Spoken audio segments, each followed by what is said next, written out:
नमस्कार। सुजस के special programme हमारे सीएम में आप सभी का स्वागत है और आपके साथ मैं जुड़ी हूँ लीजा। महाराणा प्रताप की जयंती के अवसर पर चित्तौड़गढ़ जिले के भूपाल सागर कस्बे में इतिहास को फिर से जीवंत करने वाला एक भव्य कार्यक्रम आयोजित किया गया। मुख्यमंत्री श्री भजनलाल शर्मा ने वीरता, स्वाभिमान और मातृभूमि के प्रतीक महाराणा प्रताप की प्रतिमा का लोकार्पण कर महाराणा प्रताप सर्कल को प्रदेश को समर्पित किया। यह आयोजन न सिर्फ ऐतिहासिक रहा बल्कि राज्य सरकार की भावी योजनाओं और जन संवाद का भी केंद्र बना। आइए देखते हैं ये खास रिपोर्ट।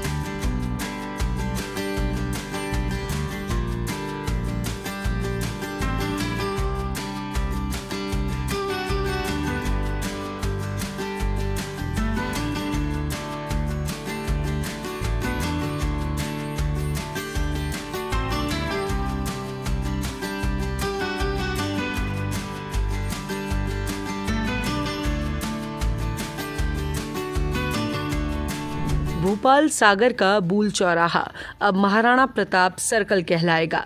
यहाँ वीरता और बलिदान की एक ऐसी गाथा को साकार किया गया है जो भारतीय इतिहास में स्वर्ण अक्षरों में दर्ज है।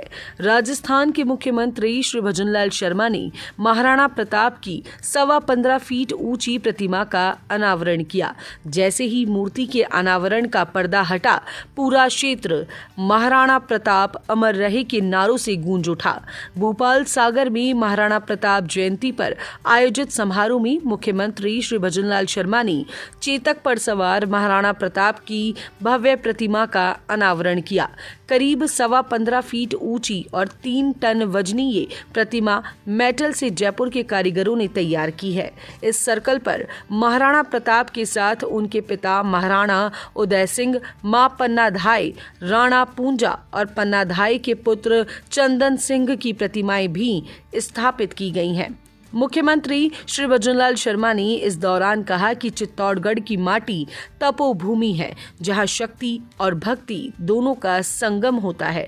हल्दी घाटी का युद्ध हमारे इतिहास में स्वर्ण अक्षरों में दर्ज है।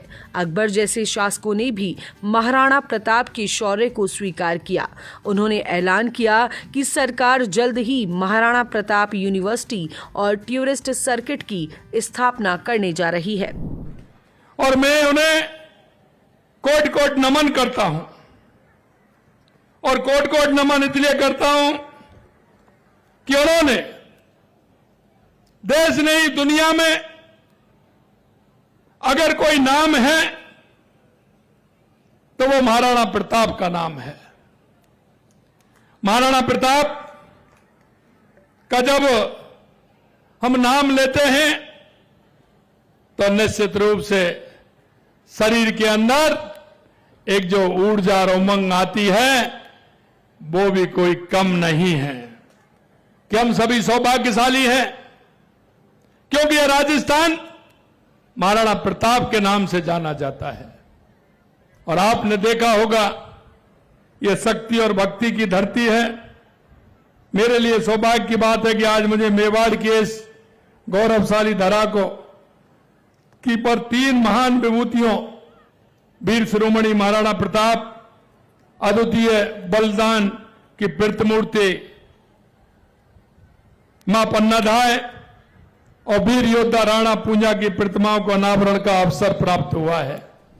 मुख्यमंत्री ने जल संरक्षण पर जोर देते हुए कहा कि आगामी 5 जून को गंगा दशहरा और विश्व पर्यावरण दिवस पर राज्य भर में जल पूजन कार्यक्रम आयोजित किया जाएगा। उन्होंने 11 करोड़ पौधे लगाने का लक्ष्य रखा है और सभी जिलों को निर्देश जारी किए हैं। किसानों के लिए बड़ी घोषणा करते हुए मुख्यमंत्री ने कहा कि 2027 तक सभी किसानों को दिन में बिजली उपलब्ध कराई जाएगी। वहीं युवाओं के लिए जुलाई में रोजगार उत्सव आयोजित होगा।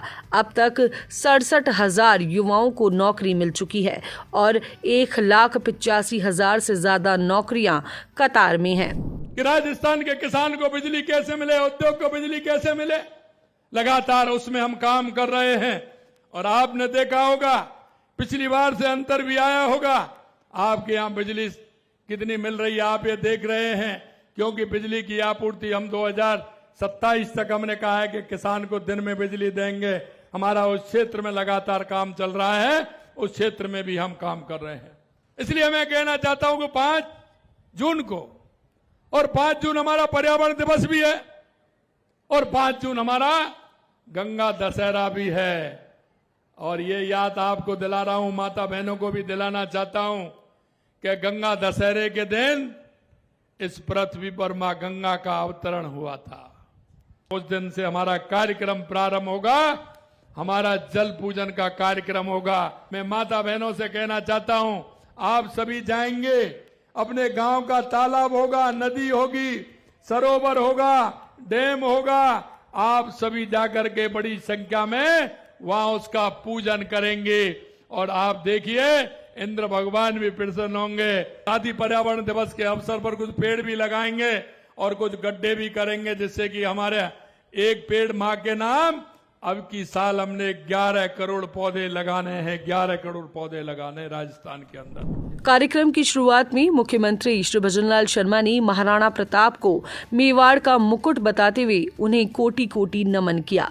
उन्होंने कहा कि महाराणा प्रताप का नाम लेते ही शरीर में एक अलग ऊर्जा का संचार होता है।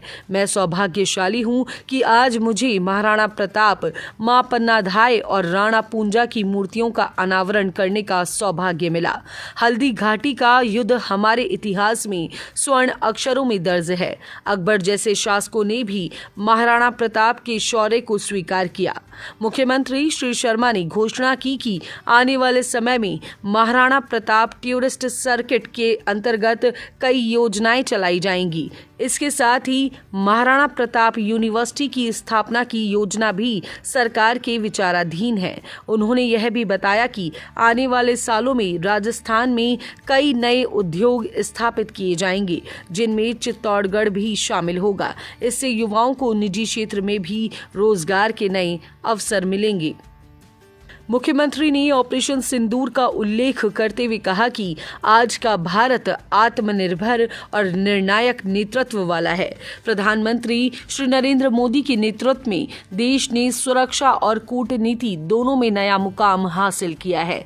इस भव्य समारोह में हजारों लोगों ने हिस्सा लिया। लोगों ने इस कार्यक्रम के दौरान इतिहास से जुड़ाव का अनुभव किया। इस चौराहे को देखकर अब आने वाली पीढ़ियां मेवाड़ की वीर गाथा को जान सकेंगी। आज हमारे देश के यशस्वी प्रधानमंत्री जी के मजबूत और कुशल नेतृत्व में राष्ट्रीय गौरव के नए शिखर छू रहा है। आत्मनिर्भर भारत को हर क्षेत्र में नई पहचान मिल रही है। हर वैश्विक मंच पर भारत की प्रतिष्ठा स्थापित हो रही है। हाल में संपन्न ऑपरेशन सिंदूर उनकी संकल्प शक्ति, अपने नागरिकों की सुरक्षा के प्रति प्रतिबद्धता और चुनौती से जूझने की क्षमता का प्रतीक है। पूरी दुनिया ने देखा है कि प्रधानमंत्री जी के नेतृत्व में नए भारत की सैन्य ताकत ने अपनी मिसाइलों से पाकिस्तान में आतंकी ठिकानों को मिट्टी में मिलाने का काम हमारी सेना ने किया है।